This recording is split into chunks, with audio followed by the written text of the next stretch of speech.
अस्सलाम वालेकुम everyone. So in this video we are going to do neonatal resuscitation. ठीक है, अब जो न्यूनेटल रिससिटेशन होती है ना, बेसिकली हमारे पास न्यूनेट मैंने आपको बता दिया, लाइक बर्थ से लेकर 28 डे का जो पीरियड होता है उसको हम न्यूनेट कहते हैं। ठीक है, और रिससिटेशन जो होता है ना, बेसिकली लाइफ सेविंग मैनेजमेंट्स हो, ठीक है, लाइफ को बचाने के लिए।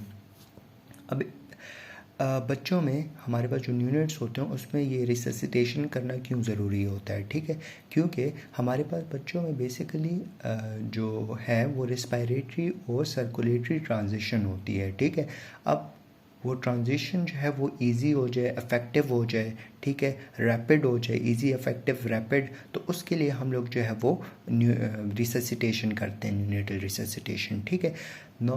अच्छा, अब बच्चों की अगर गैस्पिंग की बात कर लेना, तो मतलब गैस्पिंग बेसिकली ये हिचकी वाली सांस जो होती है ना, ठीक है, तो वो बेसिकली बच्चा जो होता है ना वो लाइक अप टू 20 सेकेंड्स ले लेता है। ठीक है, लाइक एवरेज 6 सेकेंड है, लाइक कुछ बच्चे वेरी करते हैं ना कि कुछ जो है वो 6 सेकेंड में कर लेंगे, कुछ 7 में, कुछ 8 में, कुछ 9 में, लेकिन अप टू 20 सेकेंड तक नॉर्मल बच्चा सांस ले चुका होता है। ठीक है, अब इसके बाद जो होता है वो, और जो तकरीबन 30 टू 90 सेकेंड में वो इंडिपेंडेंट ब्रीथिंग करना शुरू कर देता है नॉर्मल बच्चा। ठीक है, अच्छा जी, अब देखो इसमें यह होता क्या है ना कि जब लंग्स में पहली बार एयर जाती है ना, तो लंग्स जो होते हैं वो इन्फ्लेट कर जाते हैं, पूरे फूल जाते हैं। ठीक है, और जब वो फूलते हैं ना तो उसकी वजह से क्या होता है, पल्मोनरी जो है वो प्रेशर ज़्यादा हो जाता है। पल्मोनरी आर्टरी में प्रेशर जब ज़्यादा होता है ना तो उसकी वजह से क्या होता है, पल्मोनरी आर्टरी वेन में प्रेशर ज़्यादा हो जाता है। ठीक है, प्रेशर ज़्यादा हुआ तो उसकी वजह से लेफ्ट एट्रियल प्रेशर ज़्यादा हुआ। लेफ्ट एट्रियल प्रेशर की वजह से क्या होगा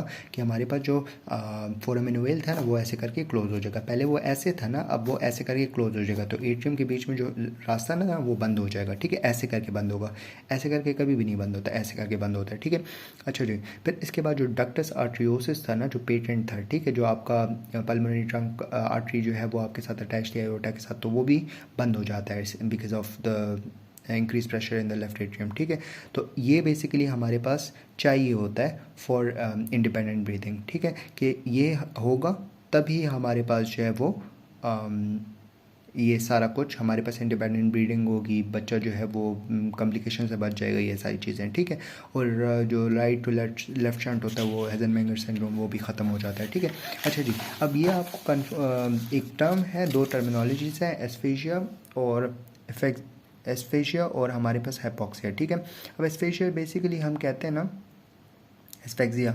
ठीक है, तो ये बेसिकली क्या होता है ना कि पहले हाइपोक्सिया कर लेते हैं। ठीक है, लंग्स में हमारे पास ऑक्सीजन आ रहा है, ठीक है, एक्सचेंज नहीं हो रही, अल्टीमेटली हमारे जो हीमोग्लोबिन होता है, आरबीसी होते हैं, उसका ऑक्सीजन कैरी होता है ना, आयरन के साथ बाइंड होकर वो कैरी होता है। ठीक है, अब वो हमारे पास नहीं हो रहा, तो जब ब्लड में आरबीसी में हमारे पास ऑक्सीजन की कमी है तो उसको हम लोग हाइपोक्सिया कहते हैं। ठीक है, अच्छा जी, और जो एस्फेशिया होता है ना, ये बेसिकली ब्लड में तो आपका ऑक्सीजन है, ठीक है, लेकिन वो टिश्यू तक पहुंच नहीं पा रहा, ठीक है, परफ्यूज़ नहीं कर पा रहा, ठीक है, उसकी जो एक्सचेंज होनी थी वो नहीं हो पा रही, तो उसको हम एस्फेशिया कहते हैं। ठीक है, अब हमारे पास पहले क्या होता है ना कि हमारे पास इस्कीमिक देखो हमारे पास परफ्यूजन क्यों नहीं होती, इस्कीमिक हाइपोक्सिया की वजह से। ठीक है, मतलब कि अगर आपका ब्लड फ्लो एक जगह पे नहीं आ रहा, ठीक है, तो ऑब्वियसली वहाँ पे एक्सचेंज भी नहीं होगा, तो एस्फेशिया हो जाएगा। ठीक है, और एस्फेशियल इस्कीमिक हाइपोक्सिया है। ठीक है, और जो सही है, इस्कीमिक हाइपोक्सिया की वजह से एस्फेशिया होता है, और जो हाइपोक्सिया की वजह से जो है ना वो हमारे पास फिर वो एस्फेजिक हाइपोक्सिया होता है। ठीक है, अच्छा जी, अब दूसरी बात ये है ना कि हमारे पास at the time of birth baby जो होता है ना वो हाइपोक्सिया के लिए रिस्पॉन्स कर देता है। ठीक है, किस तरह करता है, एपनिया, ठीक है, ब्रीदिंग स्टॉप करके। ठीक है, अच्छा देखो, इनिशियली क्या हुआ है कि हमारे पास हाइपोक्सिया हो गया, ब्रीदिंग स्टॉप हो गई है, कुछ टाइम के लिए स्टॉप हुई है, लेकिन दोबारा से स्टार्ट हो गई है। हम या तो हम पॉजिटिव प्रेशर वेंटिलेशन करते हैं या तो खुद ब खुद स्टार्ट हो जाती है। ठीक है, वो हम लोग डिस्कस कर लेंगे। ठीक है, लेकिन अगर स्टार्ट नहीं होगी तो फिर बाद में हमारे पास जो है वो ये जो है वो इसकी वजह से हमारा फर्दर जो है वो डैमेज हो सकता है और फर्दर ब्रीदिंग सेसेशन हो सकती है। ठीक है, अब हमारे पास एपनिया के दो टाइप्स होती हैं, एक प्राइमरी एपनिया होता है, एक सेकेंडरी एपनिया होता है। ठीक है, अब एस्फेजिया हुआ है। ठीक है, एस्फेजिया की वजह से हमारे पास सिजेशन ऑफ रिस्पायरेटरी जो मूवमेंट्स हो रही थी ना, रिस्पायरेटरी मसल्स की मूवमेंट, ठीक है, वो नहीं होगी। ठीक है, सही है। एक्सफिक्सिया हुआ है, एक्सफिक्सिया की वजह से मूवमेंट नहीं, मूवमेंट की वजह से आपके हार्ट को भी ब्लड सप्लाई नहीं जा रहा, बाकी डिफरेंट ऑर्गन्स को भी ब्लड सप्लाई नहीं जा रहा, ठीक है। अब इसकी वजह से आपका हार्ट रेट कम हुआ है, हार्ट रेट कम हुआ है तो आपकी ब्रीदिंग थोड़ी देर के लिए रुक गई है, उसको हम प्राइमरी एस्फीजिया कहते हैं, ठीक है। और इसमें जो ब्रीदिंग होती है ना वो हमारे पास प्रेजेंट तो होती है, ठीक है, लेकिन वो बहुत फास्ट हो जाती है, ठीक है, ऐसे ऐसे ऐसे ऐसे ऐसे ऐसे होती है, ठीक है। तो क्या हुआ है कि प्राइमरी एस्फीजिया जो होता है वो बेसिकली आपके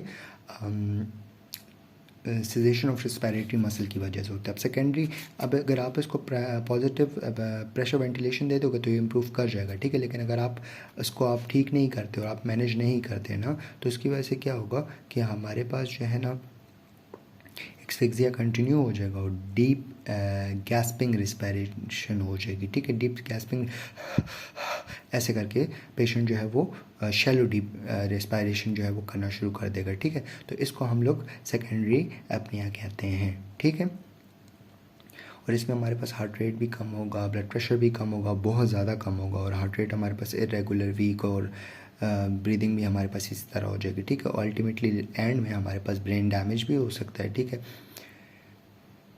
सही है। तो इसीलिए हम लोगों को इसीलिए रिस्पायरेशन जो इसकी वो होता है, ब्लड एस्फिक्सिया जो होता है उसको हम लोगों ने कंट्रोल करना होता है क्योंकि ब्रेन को ब्लड सप्लाई की ज़रूरत होती है, ठीक है। अच्छा जी, अब हम आते हैं इसकी ना प्राइमरी और सेकेंडरी एस्फिक्सिया जो होता है ना, इसको हम डिफ्रेंशिएट कैसे कर देना। तो क्लिनिकली तो आप उसको डिफ्रेंशिएट कर ही नहीं सकते, ठीक है, कि मतलब कि ये प्राइमरी चल रहा है कि सेकेंडरी चल रहा है, ठीक है। हो सकता है कि प्राइमरी कभी चल रहा हो और आपको सेकेंडरी पता ही ना चला हो, सेकेंडरी में शिफ्ट हो गया, तो आप ये नहीं कहोगे कि ये प्राइमरी है क्योंकि मुझे पहली बार नज़र आ रहा है। तो आप जब भी आपको अगर बर्थ में आपको एक्सफिक्सिया नज़र आ रहा है ना तो आपने देना शुरू कर देना है, ट्रीटमेंट पहले से शुरू कर देनी है, पॉजिटिव प्रेशर वेंटिलेशन, ठीक है। अच्छा, अब आते हैं स्टेप्स ऑफ रिससिटेशन, ठीक है। अब रिससिटेशन में बेसिकली ना जब बच्चा या तो सी सेक्शन के ज़रिए रिमूव होगा या तो हमारे पास एनबीडी के ज़रिए रिमूव होगा। वो रिमूव हो गया ना तो उसको क्या करना होता है ना कि सबसे पहले उस बच्चे को हमने सुखाना होता है, ठीक है। अब सुखाते कैसे हैं, देखो अब हमारे पास 3 टॉवल्स होते हैं, ठीक है, बेसिकली, ठीक है।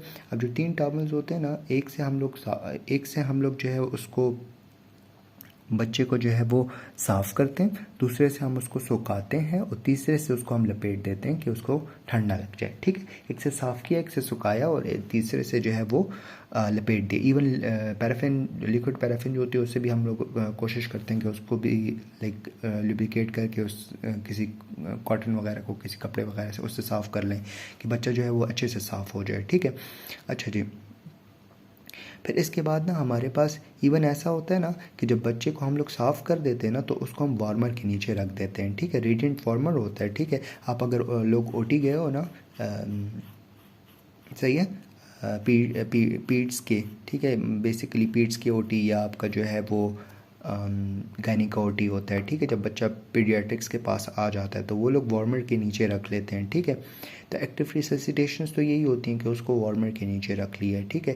लेकिन पैसिव रिससिटेशन ये होती है कि अगर वार्मर आपके पास नहीं है ना, किसी घर में हुआ है, किसी दाई ने उसको करवाया हो, उसके पास वार्मर नहीं है, तो उसको क्या करना है कि मदर को बच्चा दे देना है। अगर मदर जो है वो कॉन्शियस है ना कि वो मदर की बॉडी से अगर लगेगा ना बच्चा तो वो सेफ फील करेगा, एक तो दूसरा उसकी बॉडी टेम्परेचर भी मेंटेन रहेगा, ठीक है। फिर दूसरा आपने एबीसी फॉलो करना है। एबीसी में आपका एयरवे हो गया, ब्रीदिंग हो गया, सर्कुलेशन हो गया, ठीक है।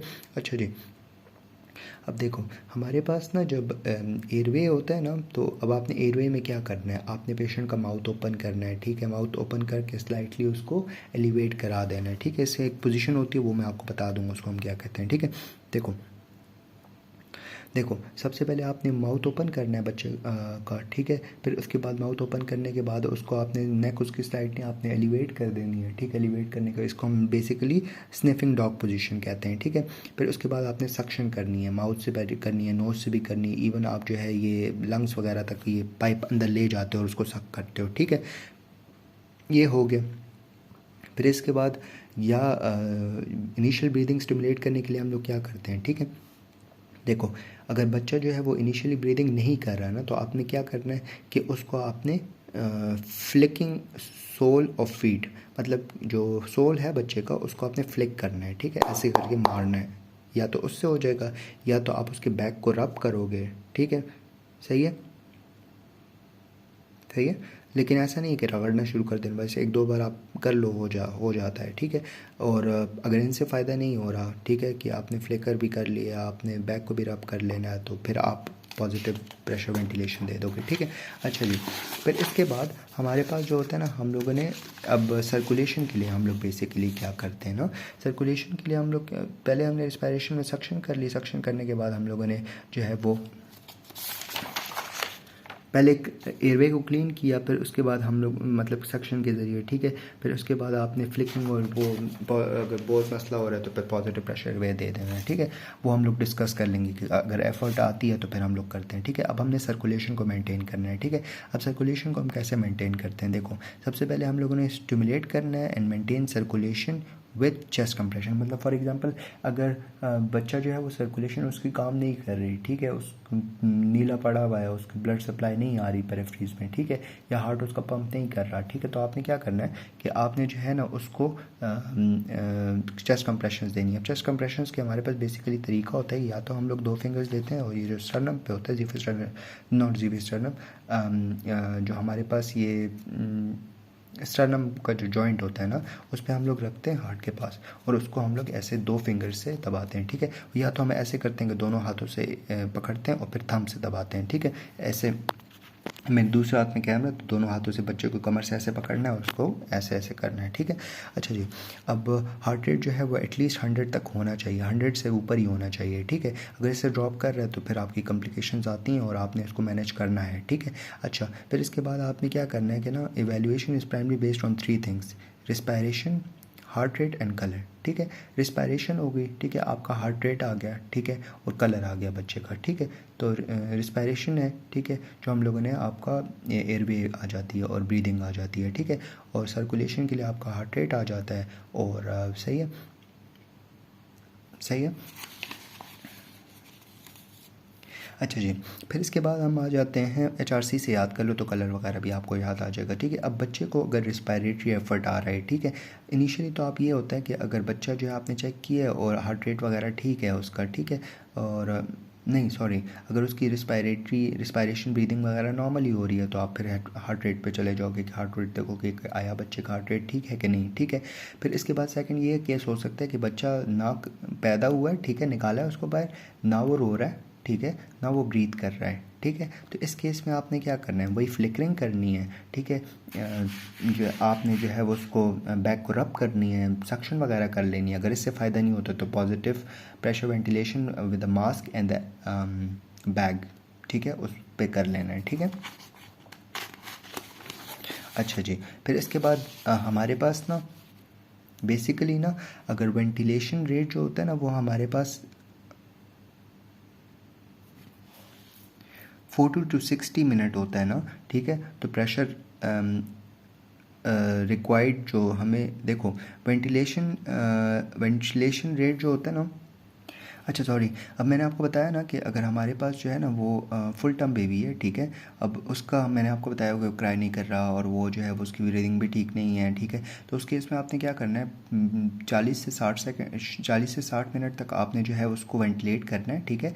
और इसके अलावा आपने उसको कितने प्रेशर से देना है, 25 to 30, ठीक है, सेंटीमीटर ऑफ वाटर, ठीक है। और अगर लो बर्थ वेट का है, लो टर्म प्रेगनेंसी का है, तो 15 to 20 सेंटीमीटर प्रेशर देना है, ठीक है, इससे ज़्यादा नहीं देना, ठीक है।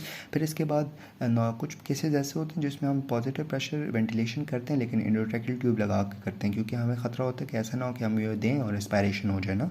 तो इसको हम कब करते हैं, देखो, एक तो तब करते हैं जब हमारे पास, देखो, हमने पॉजिटिव वेंटिलेशन कर रहे हैं और हमारा मास्क ठीक नहीं है, हमारा बैग ठीक नहीं है, ठीक है, जिसकी वजह से वेंटिलेशन प्रॉपर नहीं हो पा रही, ठीक है। या तो हमारे बहुत टाइम के लिए हमने कर दी और हमें फ़ायदा नहीं मिल रहा, ठीक है, और हमें लगता है कि ज़ाइगोमैटिक हर्निया भी हो गया है। अगर बहुत से केसेस होते हैं प्री टर्म प्रेगनेंसी के, तो उनको भी हम लोग कर लेते हैं, ठीक है। इसके अलावा जो है ना, अगर किसी पेशेंट को हमें इंट्यूबेशन चाहिए तो उसके लिए या मिकोनियम वगैरह उसने वो कर लिया है ना, रिस्पायरेटरी एस्पायरेशन हो गई है, तो उसके लिए हम लोग करते हैं, ठीक है। और फिर एंड में आपका कंटिन्यूस वेंटिलेशन होती है, ठीक है। तो मैंने आपको बता दिया कि अगर एक बंदा रिस्पायरेटरी एफर्ट कर रहा है बच्चा, तो हम लोगों ने क्या करना है, ठीक है। अगर नॉर्मल है तो कोई मसला नहीं है, हार्ट रेट पे शिफ्ट करो, उसको चेक करो। अगर मसला है तो आप ventilation PV positive pressure ventilation करोगे, या तो positive pressure ventilation with endotracheal tube करोगे, या continuous ventilation for 15 to 30 minutes, ठीक है। अब हमारे पास हम आते हैं हार्ट रेट। बेसिकली अगर डिस्टर्ब है ना तो तब क्या करेंगे, ठीक है। देखो, हार्ट रेट अगर डिस्टर्ब है ना तो केस 1 में तो मैंने आपको बताया कि अगर हार्ट रेट 100 से ज़्यादा है ना तो पॉजिटिव प्रेशर वेंटिलेशन आपने डिसकंटिन्यू करवा देनी है, ठीक है। सही है, डिसकंटिन्यू करवा देना है और आपने चेक करना है पेशेंट के कलर को, ठीक है। उसके बाद, ठीक है, फिर अगर पेशेंट जो है वो स्पॉन्टेनियस इंस्पायरेशन कर रहा है तो वेल एंड गुड। अगर ख़ुद करना छोड़ दिया तो फिर आपने दोबारा पॉजिटिव प्रेशर वेंटिलेशन शुरू कर देनी है, ठीक है। अब केस 2 में क्या होता है कि अगर हमारा हार्ट रेट 100 से कम है और वो इंक्रीज़ हो रहा है, ठीक है, तो इन दैट केस हमने क्या करना है कि वेंटिलेशन देनी है तब तक जब तक 100 ना पूरा हो जाए, और कंटिन्यूस वेंटिलेशन देनी है, ठीक है। और केस 3 में हमारे पास जो है वो 60, केस 2 और केस 3 में 60 to 100 है, लेकिन केस 2 में हमारे पास इंक्रीज़ हो रहा है, केस 3 में नहीं इंक्रीज़ हो रहा है, ठीक है, डिक्रीज़ हो रहा है, ठीक है। अब डिक्रीज़ हो रहा है तो अब आपने क्या करना है कि आपने वेंटिलेशन एडिक्वेसी ऑफ वेंटिलेशन देखनी है, ठीक है, कि वो हमारे पास 100% ऑक्सीजन सेचुरेशन दे रहा है कि नहीं दे रहा है, ठीक है। तो वो आपने चेक करनी है, ठीक है। फिर केस 4 में आपका ये हो सकता है कि वो अगर ब्लड प्रेशर जो आपका 80 से कम है, ठीक है, हार्ट रेट सॉरी, अगर हार्ट रेट जो है अगर 80 से कम है तो आपने चेस्ट कंप्रेशन देना शुरू कर देना है। वो मैंने आपको बता दिया कि वो कैसे करना है, ठीक है। और इसमें बेसिकली ये होता है ना कि आप तीन बार जो है आप 3 बार जो है वो आप कंप्रेस करते हो, एक बार आप एयर डालते हो, कंप्रेस एयर, ठीक है, ये हो गया। फिर इसके बाद अगर 80 तक जा रहा है तो स्टॉप कर लो, ठीक है, वेंटिलेशन, और अगर नहीं जा रहा तो फिर आप नेक्स्ट केस पे आ जाते हो, ठीक है। अब अगर हार्ट रेट जो होता है वो हमारे पास इम्प्रूव नहीं हो रहा, ठीक है, अब मेजर्स से आपने सारा कुछ कर लिया है, आपने जो है वो वेंटिलेशन जो है वो सॉरी आपने जो है वो वेंटिलेशन भी लगा दी है, आपने जो है वो कंप्रेशंस भी कर दिए हैं, आपने बाकी सब कुछ कर लिया है, ठीक है। और अभी भी हमारे पास जो है वो फ़ायदा नहीं हो रहा, तो अब आपने क्या करना है, आपने कुछ ड्रग्स यूज़ करनी है हार्ट को स्टिमुलेट करने के लिए, ठीक है। अब इसमें आपकी एक आ जाती है एपिनेफ्रीन, ठीक है, एपिनेफ्रीन है, ठीक है। अच्छा जी, एपिनेफ्रीन जो होता है ना बेसिकली हमारे पास हार्ट रेट 80 से कम हो या 0 हो तो उसके लिए हम यूज़ करते हैं। फिर हमारे पास जो होता है ना ऐसे भी हो सकता है कि हमारा वॉल्यूम कम हो ना, तो उसके लिए हम लोग वॉल्यूम एक्सपेंडर्स दे देते हैं, ठीक है। फिर सोडियम बाइकार्बोनेट हम लोग क्यों देते हैं, कार्डियक अरेस्ट अगर पेशेंट को हो रहा है ना, ठीक है, तो उसके लिए हम लोग सोडियम बाइकार्बोनेट देते हैं, ठीक है। इसके अलावा हमने डिफरेंट एनेस्थीसिया की कॉम्प्लिकेशंस हो सकती हैं ना, तो उसकी वजह से ये जो एनेस्थीसिया होता है तो उसको कम्बाट करने के लिए हम लोग जो है नैलेक्सोन दे देते हैं, ठीक है, नैलेक्सोन हाइड्रोक्लोराइड, और एक हम डोपामीन भी देते हैं, वो भी हमें फ़ायदा देता है, ठीक है। प्रोलॉन्ग रिससिटेशन अगर हो रही है तो उसमें हम करते हैं, ठीक है। फिर इसके बाद लास्ट हम लोग आते हैं कलर पे, ठीक है। अब कलर में हमारे पास फर्स्ट केस में तो यही है कि हमारा हार्ट रेट भी ठीक था, हमारा रेस्पिरेटरी रेट भी ठीक था, और हमारा उसकी वजह से कलर भी इंप्रूव हो रहा है, तो there is no need of anything, ठीक है। अब सेकंड केस में क्या है कि पेशेंट सेंट्रली साइनोस्ड है, ठीक है, सेंट्रली साइनोस्ड है, और पेरिफेरली जो है वो आपका सॉरी सेंट्रली बस आपका साइनोस्ड है, ठीक है, सेंट्रली साइनोस्ड है, हार्ट रेट वगैरह जो है वो एडिक्वेट है, ठीक है। Free flow oxygen should be given, ठीक है। तो अगर आपका सेंट्रल साइनोस्ड है तो आपने ऑक्सीजन देना है पेशेंट को, ठीक है। अच्छा जी, फिर इसके बाद हम लोगों ने अगर पेशेंट जो है ना 20 मिनट तक आपके रिससिटेशन दे रहे हो आप, ठीक है, आपने उसको ऑक्सीजन दे दिया, सब कुछ दे दिया, उसको फ़ायदा नहीं हो रहा, ठीक है, उसके हार्ट रेट भी नहीं बराबर हो रहा, उसका रेस्पिरेटरी रेट भी नहीं है, उसके प्यूपिल भी डायलेटेड है, तो अब आपने स्टॉप कर देना है, ठीक है, बच्चा नो मोर, ठीक है। अब इसमें हमारे पास एक ये होता है कि वेंटिलेशन जो होती है ना, ये पॉजिटिव प्रेशर वेंटिलेशन जो होती है ना, इसको हम लोग एसेस कैसे करते हैं, ठीक है, मतलब क्या इफेक्टिव है आया कि नहीं, ठीक है। देखो, इसमें हमारे पास एक निमोनिक है मिस्टर सोप, ठीक है। अब MR सोप जो होता है ना, ये हमारे पास सबसे पहले आपने मास्क की एडजस्टमेंट कर लेनी है, मास्क और एम्बू बैग की, ठीक है। फिर इसके बाद आपने जो है ना वो देखो सबसे पहले आपने एडजस्ट करना है, ठीक है, एडजस्ट कर लेना है, प्रॉपर आपने साइज़ ले आना है। फिर उसके बाद आपने रिपोजिशन कर लेनी है, अगर आगे पीछे है तो उसको भी बराबर कर लेना है, ठीक है। फिर इसके बाद आपने suction of nose and mouth करना है, माउथ को ओपन करना है, वो जो स्निफिंग डॉग पोजीशन थी उससे एक्सटेंड करने के बाद, ठीक है। फिर इसके बाद आपने अल्टरनेटिव थेरेपी में आप पॉजिटिव प्रेशर वेंटिलेशन और ये सारी चीज़ें और कंप्रेशंस दे देते और ड्रग्स होती हैं और ये चीज़ें फलां, ठीक है। दैट्स इट, फिर डन। थैंक यू, जज़ाकल्लाह खैर।